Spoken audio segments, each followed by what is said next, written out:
नमस्कार, आप जुड़ चुके हैं राजनीतिक भारत के साथ। मैं हूं समीर कांत। इस वक्त मैं अंबेडकर भवन में हूं और यहां पर आदिवासी महापंचायत का आयोजन किया गया है। और ये आदिवासी महापंचायत का आयोजन जो कर रहे हैं उनका नाम रामचंद्र प्रसाद जी हैं। और इनसे मैं बात कर लूँगा कि आदिवासी का क्या महत्व है, आदिवासी की बिहार की राजनीति में क्या दशा है, क्योंकि लगातार इन्होंने आदिवासियों को जगाने का और आदिवासियों के हक अधिकार की बात कर रहे हैं, बिहार सरकार से अपनी मांग कर रहे हैं। चलिए तो मैं बात कर लेता हूं बिना समय लिए हुए। सर, आपको बहुत बहुत स्वागत है। धन्यवाद। आदिवासियों के लिए आज आपने महापंचायत का आयोजन किए हैं, आखिर क्या संदेश है, क्या मुद्दा है, क्या बात कहना चाहते हैं? आज के इस महापंचायत के माध्यम से और आपके चैनल के द्वारा बिहार के जनजातियों को मैं ये संदेश देना चाहूँगा कि विगत एक दशक से आदिवासियों में एक बिखराव सा आ गया है। संगठन बहुत कमज़ोर पड़ गई है, ढीली पड़ गई है।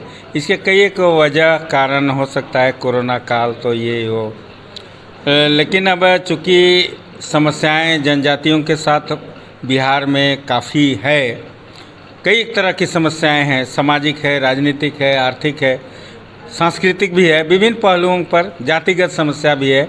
इस तरह से विभिन्न समस्याओं के निदान के लिए महापंचायत का आज आयोजन किया गया और उसके लिए एक चरणबद्ध तरीके से हम लोगों ने ये निर्णय लिया है कि बिहार में जनजातियों को किस तरह से संगठित किया जाए और अपनी लड़ाई को आगे कैसे लड़ा जाएगा, इस बिंदु पर मैं दो टूक आपसे बात करना चाहूँगा।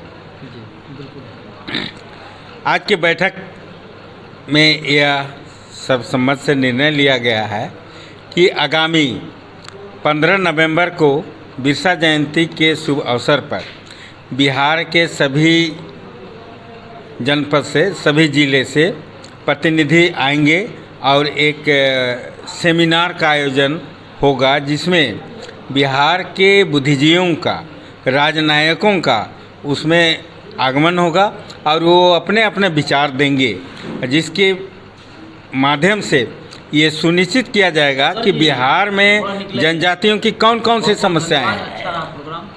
हम लोग कुछ बुद्धिजीवी हैं, जानते हैं, लेकिन कुछ ऐसे भी समस्याएं हैं जो हम लोगों से अछूता रहा है। जंगलों में, पहाड़ों में, कंदराओं में मेरे भाई बहन रहते हैं, उनकी समस्याओं को भी हम लोग सुनेंगे और एक चरणबद्ध तरीके से बिहार के जनजातियों के एक आंदोलन चलेगा जिसमें आरक्षण की लड़ाई है, सामाजिक लड़ाई है। सामाजिक आंदोलन तो जम के चलेगा बिहार में, क्योंकि राजनीतिक दशा और दिशा सामाजिक आंदोलन ही तय करती है।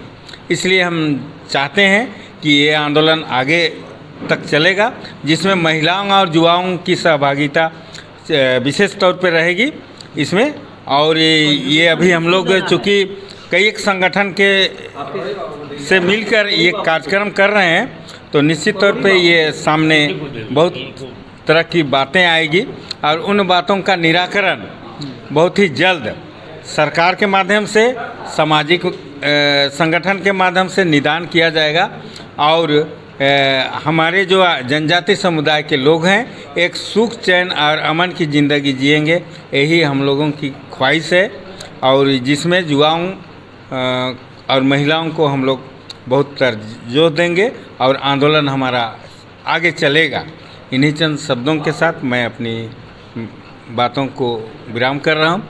मेरा परिचय हुआ, मैं ललित भगत, पूर्व उपाध्यक्ष राज्य अनुसूचित जनजाति आयोग, बिहार सरकार।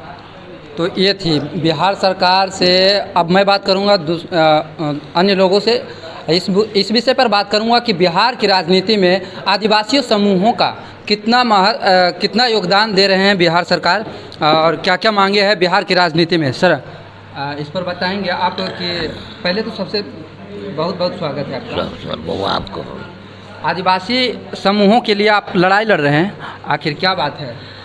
आदिवासी समुदाय में की लड़ाई इसलिए लड़ रहे हैं कि ये उन्नति नहीं कर पा रही है। ज़बरदस्ती जो है हमारा परसेंटेज 7% है, उसको ये 1% करके रख दिया है। और सेंसस जो है सेंसस पे कम कर दिया है। और कई जगह सेंसस है कि 4 बढ़ गया है, जबकि नियम ये है कि आदिवासियों की संख्या 10 वर्ष में 30 बढ़ेगी और दूसरों की संख्या 28 बढ़ेगी। तो 5 गुना 100 गुना 10 गुना ये किसी किसी डिस्ट्रिक्ट में बढ़ गया, 11 में, तो ये तो इसका मतलब छूटा हुआ था। तो ये सारा रिकॉर्ड मेरे पास है और हम चाहते हैं कि जनगणना जो है पक्का हो, हमको फोर्स की ज़रूरत नहीं है। जातीय जनगणना पक्का हो, ये आपका मानना है? हाँ, और मानना है, आपका मांग है? हाँ, तभी हमारी उन्नति हो सकती है। तो जातीय जनगणना की मांग होगी तभी आपकी उन्नति हो सकती है, या फिर जनगणना से पहले अभी जो आंकड़े आए हैं बिहार में, जो आदिवासी समूहों की जो आंकड़े हैं लगभग कितना परसेंट है? 17% आप बताएं। कितना परसेंट से घटकर 1% आ गया है?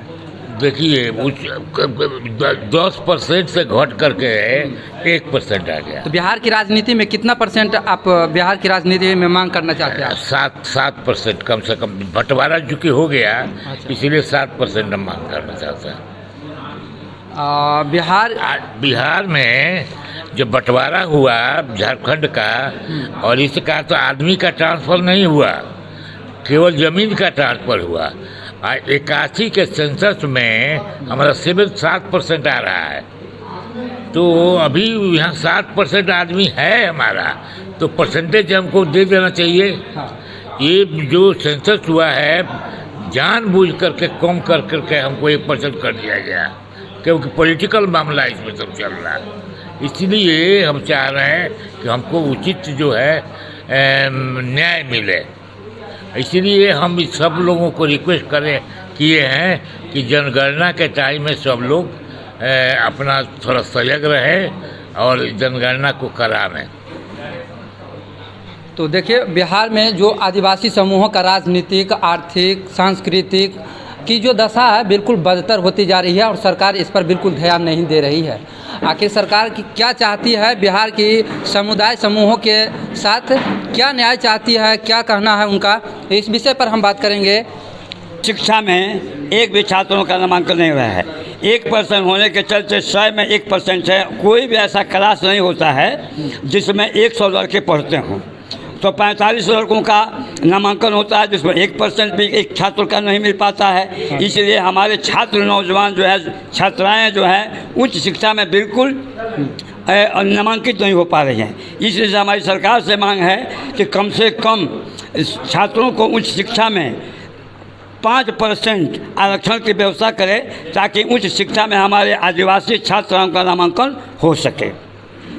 आरक्षण तो मिली है 5%, क्या कि बताया जा रहा है कि 10% आरक्षण है? 10% आरक्षण था लेकिन अब नहीं है, हटा दिया गया। हाँ, 2000 में जब आरक्षण झारखंड और बिहार अलग अलग हुआ, अच्छा। तो माननीय लालू प्रसाद जो उस समय मुख्यमंत्री थे, उन्होंने 10% से घटा करके 1% कर दिया।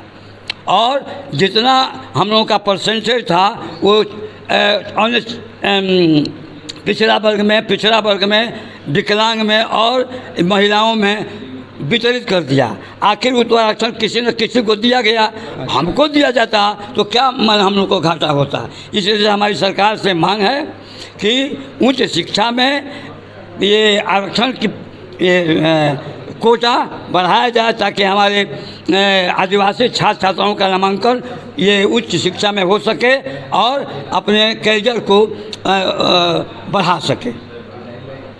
जी, तो देखिए आपने जिस प्रकार से देखा कि बिहार सरकार हो या भारत सरकार, अगर बात किया जाए बिहार विकास की, तो इसमें सबसे पहले फॉरवर्ड कैटेगरी का जो होता है उसमें आरक्षण दे दिया जा रहा है। 10% फिलहाल आपने सुना कि जिस प्रकार से सवर्ण कास्ट को 10% दे दिया गया और आदिवासी समुदाय के आरक्षण को ख़त्म कर दिया गया और धीरे धीरे ख़त्म ही करते जा रहा है। इसमें कोई शंका की बात और संदेह की बात नहीं है, लेकिन सरकार को ये सोचना चाहिए कि अगर आप आदिवासी समुदाय को आरक्षण देकर के मजबूत नहीं कर पाएंगे तब बिहार इसी प्रकार से बदनाम होते रहेगा और बिहार की जो स्थिति बदहाल है और अन्य राज्यों में इसकी तुलना किया जाता है और तुलना के बाद हंसता है बिहार के नाम पर। यही कारण है कि आदिवासियों को आरक्षण नहीं दिया जा रहा है, जिसके वजह से और आदिवासी नहीं बढ़ पा रहे हैं। आदिवासी की जो दशा है बिल्कुल ख़राब है। मैं कहना चाहता हूं बिहार सरकार हो या राज्य सरकार, जिस प्रकार से आप अगर बिहार विकास के लिए मैंने देखा कि घाट पर 15 करोड़ रुपये लगा करके एक पेंटिंग बनाए हैं, उसी पेंटिंग को यदि आप बिहार में आदिवासियों को खिलाने पिलाने पर खर्च की होती तो आज भारत का ग्लोबल हंगर इंडेक्स में 121वें स्थान पर आ गया है, जो कि पहले 94 था, उसके बाद 101वां पर आया, अब 121वें पर आ गया है। ये बहुत शर्म की बात है। बिहार सरकार को ध्यान देनी चाहिए और राजनीति खूब होती है। अगर राजनीति की बात करें तो बिहार में सबसे ज़्यादा अगर राजनीति होती है तो आदिवासियों पर होती है। और बाकी फ़िलहाल आपने सुना जिस प्रकार से आदिवासियों के उत्थान के लिए इन लोगों ने अपना प्रयास दे रहे हैं, अपना महत्व दे रहे हैं, अपना योगदान दे रहे हैं, यह काफ़ी सराहनीय है। फ़िलहाल इस वीडियो में इतना ही। देखते रहिएगा राजनैतिक भारत के साथ। धन्यवाद।